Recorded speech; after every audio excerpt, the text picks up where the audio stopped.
desculpa, estranho, eu voltei mais puro do céu.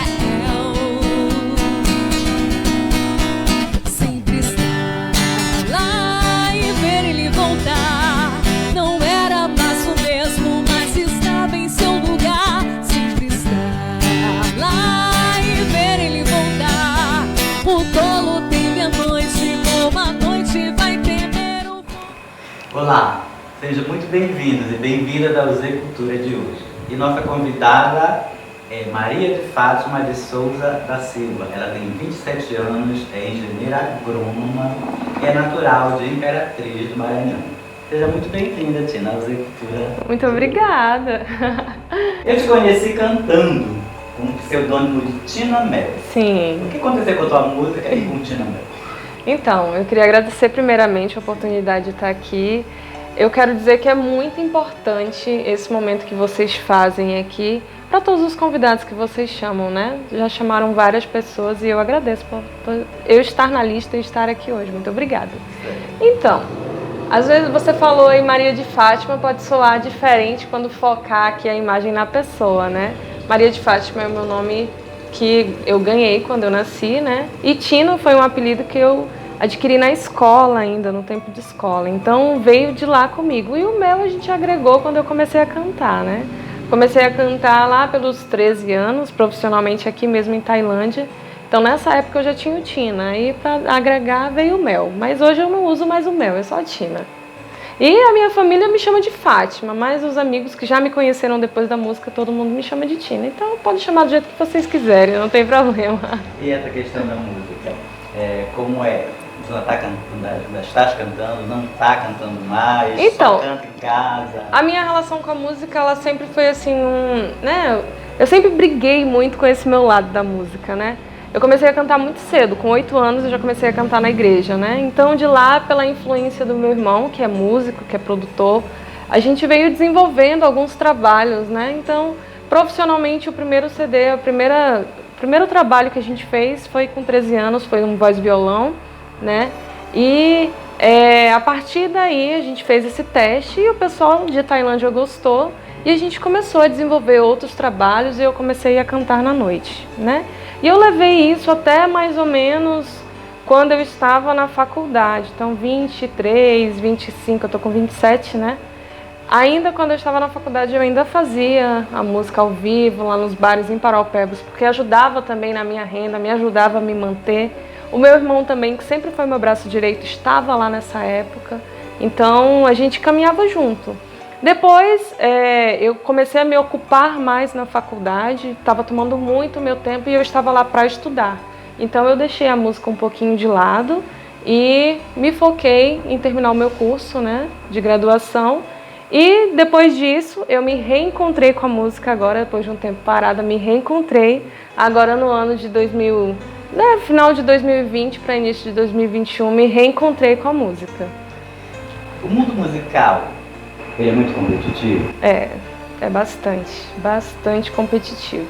Mas isso tem mudado, né? O problema, eu acredito, por exemplo, porque tem várias categorias, né?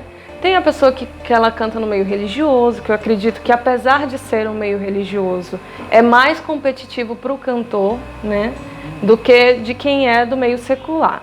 Aí a gente pode dividir o meio secular no pessoal que atua nas bandas, no pessoal que atua no barzinho, no pessoal que atua sozinho, né? Aqui eu posso citar, por exemplo, o Clayton Reis, que é um músico da terra, que é de Tailândia, que expandiu seus horizontes a outros lugares. Inclusive, quando eu morava em Paraupebas, a gente também tocava junto lá.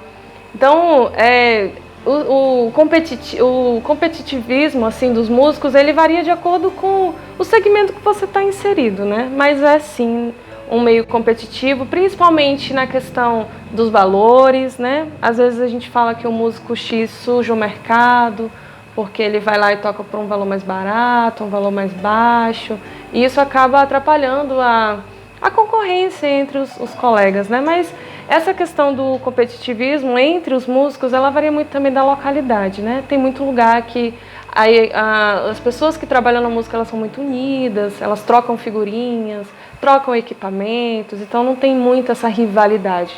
mas há lugares que sim. Então, Tailândia tem muita rivalidade? não, Tailândia o povo é bem unido. E bastante. Paraupebas? Paraupebas são muitos músicos lá. Muita gente que faz a mesma coisa, muita gente que faz diversos estilos. Lá tem uma variedade enorme, porque a cidade é maior, né? Tem gente de todo lugar, então exige que o ciclo, a rotação de músicos na noite, de todos os estilos, ela seja muito grande, né? Porque é uma cidade que não para, lá eles vivem 24 horas. Então é muito diferente de Tailândia. Lá realmente a competitividade é maior do que aqui em Tailândia. Cantar na noite é uma escola? É. É desafiador? É muito? E Nossa. que contexto? Eu acho assim, pra mim, né, foi a maior escola que eu participei. Esse período que eu passei, eu fiquei em Paraupebas de 2012 até 2000 e foram 6 anos, né? Então, vamos dizer que eu tenha tocado na noite 4 anos lá. É muito bom, porque você aprimora a parte musical, você aprimora o repertório, você tem contato com muitas pessoas diferentes. Então, são várias experiências que eu posso relatar aqui, desde ser aplaudida por um bar, um galpão cheio de pessoas, como tocar para 2, 3 mesas ocupadas. Então isso aprimora tanto o lado profissional, né, do músico, como o lado pessoal. Você vai aprendendo a lidar com as situações assim. Então eu acho assim, quando você vai falar ainda do projeto que a gente realizou, mas quando eu realizei esse projeto, parece que assim, Alessandro fala que tenho 2 personalidades diferentes. Que eu sou uma pessoa diferente daqui que eu estou conversando contigo, da pessoa que está lá no palco. Então, parece que isso, sabe, me completa assim de uma forma completamente diferente, né? E eu falava na live que eu sinto muita falta disso. Eu sinto o contato, sinto falta do contato do público. Então, talvez agora em 2021, né, eu retorne, né? Quem sabe aí. Quando você gravou teu primeiro CD, eu comprei. Era só MPB. Era. E eu quero saber o seguinte, ainda te recebeu bem? Sim, sim. Com relação à questão que está estreando, né? Nessa época, era muito jovem. sim, aí adolescente, hoje eu sou uma pessoa completamente diferente, né? Eu tinha 13 anos nessa época, 13 para 14 anos, é muita diferença de idade, né? Mais de 10 anos aí. Então, assim, eu fui muito bem recebida, né? É tanto que a gente conseguiu realizar esse projeto com o apoio dos comerciantes, de muitas pessoas envolvidas para a gente poder conseguir produzir o trabalho, reproduzir o trabalho. E até hoje, vira e mexe, eu ainda escuto na rádio o pessoal tocando, né? Tem muita diferença até na voz, porque nessa época a gente passa por uma mudança de voz quando a gente está em evolução, né? E a minha voz ela era muito ainda infantil, né? Mas mesmo assim a influência da música boa já estava presente, né? Então, foi muito bem recebido porque era uma coisa nova, né? Era uma adolescente cantando MPB, então foi muito bem recebido. E a partir daí abriram outras portas para que as coisas fluíssem, né? Depois desse trabalho, a gente realizou trabalhos autorais, aí a gente entrou um pouco no sertanejo. Eu consegui fazer algumas apresentações no Texas, fiz abertura de shows nacionais. Então, eu já tinha uma história, estava construindo uma história e ela foi, assim, mudada de rumo quando eu passei na faculdade e fui embora. Mas eu continuei lá, né? Música, Guilherme, é uma coisa que está, assim, no sangue, sabe? É, assim, impregnado na gente. Então, por mais que a gente tente se livrar, a gente não consegue, não. Quem é da música sabe disso. Eu vi uma live tua, companheira do teu irmão Luciano. Alessandro. Isso.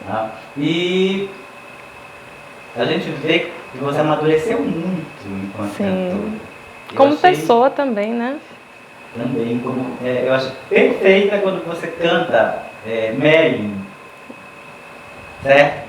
E outros estilos, que você vai traçando vários estilos ao longo dessa live.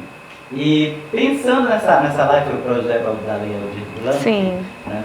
Você pensa em continuar com novos projetos daqui para frente, nesse estilo? Sim, a gente tem alguns projetos em andamento que eu não posso falar porque não está concretizado ainda, mas a Lei Aldir Blanc, vou explicar para o pessoal que está assistindo a gente, né? Foi uma lei de amparo social, né, voltada para artistas de todas as áreas, tanto música, artesanato, dança, todas as áreas. Então, é uma lei de cunho federal, que ela foi aplicada no nosso município, com apoio da Prefeitura Municipal, para, nesse período de pandemia, fazer girar, né, tanto trabalho como um apoio financeiro e social para todos os artistas que foram contemplados, né? A pessoa cadastrava um projeto e ele foi contemplado com um valor lá, né, significativo para gente que estava parado, né? E eu fui contemplada com um projeto desse, eu também estava parada e eu executei, né? Vocês vão ver aí as imagens. E nessa live tocava eu e Alessandro vários estilos, como eu gosto de fazer, que é bem a cara do barzinho, né? Então, a gente quis realmente isso, né? Resgatar. Se você for olhar lá os comentários, são todos amigos da antiga que estavam lá acompanhando. Gente que acompanhou, gente nova, que me conhecendo agora, e gente que já acompanhava o meu trabalho como cantora há muito tempo, desde quando a gente iniciou aqui. Então foi muito prazeroso, assim, eu me senti muito, muito feliz, muito realizada, porque foi muito bem assistida, foi muito bem acompanhada, muito bem participada, eu me senti maravilhada. No Brasil havia uma tradição, até ainda da década de 70, 80, de que cantor, ator, não era trabalho, escritor, né? Não era trabalho. Então você tinha que ter uma profissão para poder sustentar essa outra profissão. E dentro desse contexto, que te levou a escolher a engenharia agronômica? Então, eu sempre fui dividida entre a música e outra coisa. O que me levou? Eu estagiava em um banco, né? Na época de decisão de vestibular, eu estagiava num banco. E eu trabalhava diretamente com agrônomo. O que me chamou a atenção? A questão salarial. Foi isso que me chamou a priori, né? Então, quando eu prestei vestibular para duas áreas. Jornalismo, que era uma área que eu gostaria de atuar, porque eu achava que eu tinha afinidade com câmera, com a questão da escrita, com a questão de se expor, né, principalmente. E também me inscrevi para agronomia, na UFRA de Paraupebas. Essa do jornalismo era lá na cidade onde eu nasci, em Imperatriz, né? Então eu joguei para esses dois lados. Para mim era mais conveniente que eu passasse para jornalismo, que era o curso que realmente eu queria, e morava lá junto com os meus, né? Em Imperatriz eu tenho parentes, avós, tios, então facilitava toda a logística, né, de desenvolver a faculdade. E eu não passei por 1/10. Eu não passei em jornalismo. Aí passei na segunda opção para agronomia. Então eu fui assim, sem saber do que se tratava, né? Eu lembro que na minha primeira aula de botânica, o professor deu 6 aulas em um espaço de 2 horas. Então eu que venho de uma família pobre, né? Financeiramente carente, eu venho da escola pública. Então quando eu cheguei lá, eu disse, caramba, o que eu estou fazendo aqui, né? Mas aí foi passando o tempo, eu fui me apaixonando pela área e hoje eu já atuei, né? Nesse período que eu passei fora da música, eu atuei na área e agora estou um período parada, mas eu vou voltar a atuar. Então eu sempre estou dividida ali entre a música e alguma coisa. Sempre estou, porque a gente não consegue se livrar, né? Quando você fala em engenharia, os cursos de engenharia são sempre dominados por homens. Né? Há uma mudança nesse cenário hoje? No teu curso de percebeste essa mudança? Tinha mais mulheres? Então, a minha turma, ela era completamente de mulheres. Completamente, assim, 90% de mulheres, né? Só que a gente sente dificuldade quando a gente está lá no campo. Por quê? Porque o serviço do campo, ele é pesado, você fica no sol, você anda muito, pode ser qualquer área. Se você está no escritório, você também trabalha muito. Então, é uma área que ela exige muito do profissional. E lá no campo, principalmente nas áreas de campo, a gente é visto como sexo frágil, que a gente não dá conta, que porque é muito serviço a gente não dá conta, que a gente não dá conta de ficar no sol, que a gente não dá conta de acompanhar. Então, eu vi isso diretamente no campo mesmo. Na minha área de atuação, eu vi a diferença com que um profissional do sexo feminino é tratado para um do sexo masculino, principalmente na área de agronomia. É tanto que quando a gente vai procurar vagas, a maioria das vagas, por exemplo, para vendedor, que é uma área que contrata muito, por causa das empresas grandes que difundem várias tecnologias, né? Eles especificam que eles querem profissionais do sexo masculino. Então, é muito difícil Principalmente no campo, se você quer trabalhar diretamente no campo, é muito difícil, porque a preferência pelo sexo oposto ainda é muito alta. E isso não quer dizer nada, né? Você não é menos capaz porque você é homem, né? Independente de qualquer serviço. Qualquer mulher é capaz de executar qualquer função que a ela é destinada. A gente percebe essa predominância do sexo masculino nos cursos superiores com a presença maior de professores do que de professoras. Isso. No teu caso, desse teu curso, né, de engenharia, notaste essa diferença? Lá eu fiz na UFRA Paraupebas, né? Lá não, o corpo docente ele era bem equilibrado, mas na pós-graduação, que eu tive contato com uma universidade de referência do Brasil no ramo de agronomia, lá eu não tive nenhuma professora. Todos eram homens, todos. Então, daí você já tira, né? Que é uma área, assim... Disparidade. É muito difícil. É. Você já atua na tua área de formação. Aqui em Tailândia o cenário é bastante propício para atuar no campo? Sim. É tanto que... assim, parece que Deus me queria aqui, porque eu tinha outras propostas de emprego e nenhuma delas deu certo, só deu certo aqui. Então, eu acho que aqui que era o meu lugar para difundir tanto a música como a área da minha formação, como qualquer coisa que a mim estivesse voltada, né? Eu fui destinada para voltar para a Tailândia.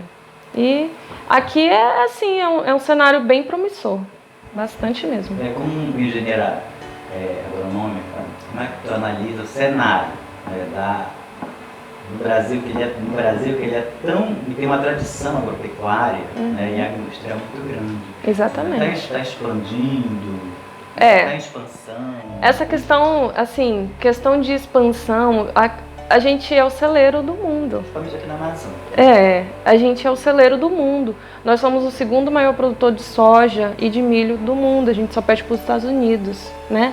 E a gente só está atrás dos Estados Unidos por causa da tecnologia, porque eles são anos-luz na nossa frente de produção, né? Então a gente já vem lá historicamente da cana-de-açúcar, do café, das grandes culturas. Agora a gente tem destaque internacional da produção de gado, da produção de carne de frango, né? Então, nós temos muita capacidade, só que essa capacidade de expansão, a gente vai depender diretamente das políticas públicas, né? Então, a gente depende diretamente disso, né? E se a política pública, ela defende o grande produtor e não defende o pequeno produtor, aí a gente vai ter um desequilíbrio, né? Então, a gente tem muita capacidade para todos os lados de atuação, tanto no grande como no pequeno. Tailândia, por exemplo. Tailândia, a gente tem uma capacidade enorme. O quanto de terra que a gente tem? As áreas todas planas, né? A serem trabalhadas pela agricultura familiar, horticultura, até fruticultura, né? A soja está chegando agora, vem ali de Paragominas, do Eliseu, ela está chegando aqui. Muita gente de fora tem vindo para cá, comprando terras caríssimas, porque o nosso valor de terra é muito mais alto do que qualquer outro lugar do Brasil. Então, comprando terras caríssimas para poder investir. Por quê?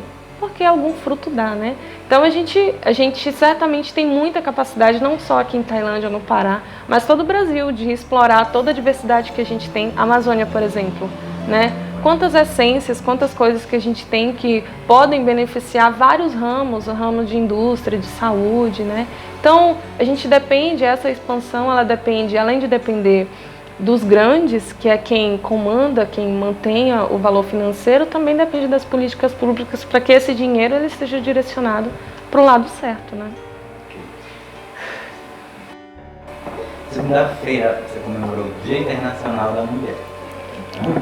Há muita coisa para se orgulhar ou não tem muita coisa ainda para lutar nessa realidade que é a igualdade de gênero? Sim, eu acho que sim. Eu acho que isso vai, assim, da conquista de cada uma. Vamos analisar primeiramente a sua conquista, né? Você como mulher, as nossas telespectadoras como mulheres, né? Por exemplo, olhando a minha trajetória, a gente contou um pouco aqui, eu comecei lá com 13 anos, então hoje eu não sou mais a mesma menina que eu era naquela época, né? Então, as minhas conquistas, assim, conseguir, por exemplo, a minha primeira conquista foi o meu primeiro emprego, né? Então, depois vieram outras conquistas. E isso não desmerece a luta daquelas que foram grandes na história, aquelas que transformaram o 8 de março no Dia Internacional da Mulher, né? Não é menor. Então eu acho que você deve olhar primeiro para si, né? Para depois você expandir isso ao outro.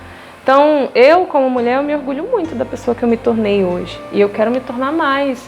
E eu quero conseguir agregar mais pessoas à minha vida e agregar mais valor às minhas coisas, às coisas que eu realizei a outras pessoas. E eu acho que vai por aí, né? Porque essas mulheres que fizeram história, elas também tinham as situações dela para poder chegar naquele patamar de defender, de agregar valor a todas nós que estamos aqui hoje. E com certeza a gente não deve parar por aqui, né? Não deve aceitar menos do que a gente merece, não deve desistir dos nossos sonhos, desistir daquilo que a gente acredita, né? A força, principalmente da mulher, a mulher é um ser muito divino, né? A gente foi escolhido para gerar. Então a força da mulher ela é assim, inestimável, né? Então a gente acreditando primeiro com a gente para depois expandir para o outro, eu acho que a gente consegue fazer muito mais, né? Bem mais. Infelizmente tem que falar a respeito do machismo. O machismo brasileiro é muito estrutural. Ele atinge todas as camadas sociais. Certo? Você já sofreu algum tipo de violência de gênero? Já. Muitas, ixi. Eu te falei ali ainda agora da questão do campo, né? Eu senti isso quando eu estava atuando. De a pessoa chegar e dizer, nossa, você não é capaz de fazer, deixa eu fazer, né? Então, não só isso, com o relacionamento também eu já senti, já sofri, né? Eu venho de uma família muito tradicional, então vira e mexe, eu tenho um embate lá na minha casa, porque o meu pai, ele é de uma família tradicional, ele vem do Nordeste, que é super tradicional, meu avô é cearense. Isso, exatamente. Então eu luto muito contra isso, não contra diretamente o gênero, a pessoa, mas que eu mereço meu lugar, eu mereço ser escutada, eu mereço dar as minhas ideias, as minhas opiniões a respeito de certas situações. Então eu acredito que qualquer relação, ela parte do respeito. Se você respeita a pessoa, você vai conseguir lidar com ela em todos os quesitos, né? Então, eu te respeito, você tem a sua opinião, eu tenho a minha, e aí a gente vai convivendo, né? Você tem que respeitar e saber escutar. Eu acho que se essas duas coisas acontecessem, a gente não teria tanto problema quanto a gênero, machismo, qualquer tipo de preconceito. Isso, né? A Rita Lee, sempre polêmica, ela assumiu uma pérola no dia 8, ao dizer xerecas dele. Ela disse, não viemos da costela do macho, somos filhas da deusa mãe do universo. Causou polêmica nas redes sociais. Você acha que houve um preconceito da cantora ao deixar de fora as mulheres trans e as travestis? Ou você não considera as mulheres trans e as travestis como mulheres? Olha, essa pergunta ela é... Eu vou te responder partindo do princípio que eu falei na última pergunta, do respeito, né? A sua escolha, ela não me diz respeito, né? Se você escolheu determinado caminho, o que eu devo fazer a partir da sua escolha é respeitar isso e te acolher, né? Eu, como cristã, eu sou cristã, né? Então, tem determinadas situações que eu posso não concordar, mas eu respeito, eu acolho, né? Quanto à frase da Rita Lee, eu acredito que ela não queira ter sido preconceituosa, né? Mas se a gente colocar num patamar geral que mulheres trans, né, e travestis, elas desejam, né, ou então são, né, melhor colocando, a personificação feminina, ela também se encaixa nas xerecas day, não tem problema, né? Não é porque você não tem que você não possa ser, né? Então, eu acredito que ela não tenha sido preconceituosa não, e abrange todo mundo sim, porque é igual idade, né? É um estado de espírito. Então, por exemplo, a travesti, ela não pode não ter o órgão, né, feminino, isso, mas ela é, por alma, por ela é uma mulher e ela se porta como uma mulher. Então, é um estado de espírito, né? Pode ser, na trans, no caso, ela já fez a transição, né? Então, ela já tem. Então, todas elas, até se você for homem, você pode pensar como uma mulher. Você pode se colocar no lugar de uma mulher, né? Então, tudo parte do princípio do respeito. Então, eu acho que todo mundo que se coloca ali, ela pode ser inclusa nas Xerecas Day. Vou até procurar essa publicação que eu não vi, não. Eu falei, né? O que difere a Maria de Fátima mulher da Maria de Fátima engenheira e da Tina cantora? Nossa, uma pergunta de autoconhecimento, Guilherme. Eu vou falar não o que difere, mas o que tem em comum. Vou começar pelo que tem em comum, acho que é a determinação, né? Mas o que difere, eu acredito que seja só onde ela é colocada, né? Porque eu sou a mesma pessoa. Eu sou a pessoa aqui, eu aqui Fátima, eu aqui Tina, eu sou a mesma pessoa que fala com você. Se você for na minha casa, eu sou a mesma pessoa. Mas o estado onde eu me coloco é que determina quem eu sou, né? Então, por exemplo, se eu estou num bar cantando, o meu foco naquele momento é cantar, né? Mas a pessoa ela vai ser a mesma pessoa que vos fala aqui é a mesma pessoa que vai te cumprimentar lá, né? Então não tem muito o que difere assim, né? Não tem. Eu sou a mesma pessoa em funções diferentes. E eu acredito que toda mulher, toda pessoa que ela se põe, né? Você é professor, eu lhe conheci como professor. Você está aqui me entrevistando. Mas você não é diferente do Guilherme que estava lá na sala de aula, dando aula de geografia. No meu tempo você dava aula de geografia, né? Continua. Dando aula de geografia. Você é a mesma pessoa, determinada, imponente, né? Então, é mais o lugar que você se coloca. Vale lembrar que a mulher, qualquer pessoa, ela pode ser o que ela quiser, né? Eu sou filha, né? Eu sou professora, eu sou catequista, eu sou cantora, sou profissional das agrárias, sou mulher, eu posso ser o que eu quiser, né? Então, nada, onde você se coloca não difere quem você é, mas sim a posição que você ocupa. Mas não tem, eu acho que a determinação é a palavra para fechar a tua pergunta, né? Bem, conversamos com a Maria de Fátima, ou a Tina. Foi um prazer a conversa. Muito obrigada. Muito você, obrigada. Né, em tudo que você se pretender a fazer. E a gente se encontra na próxima sexta-feira. Desculpe, estranho, eu voltei, mas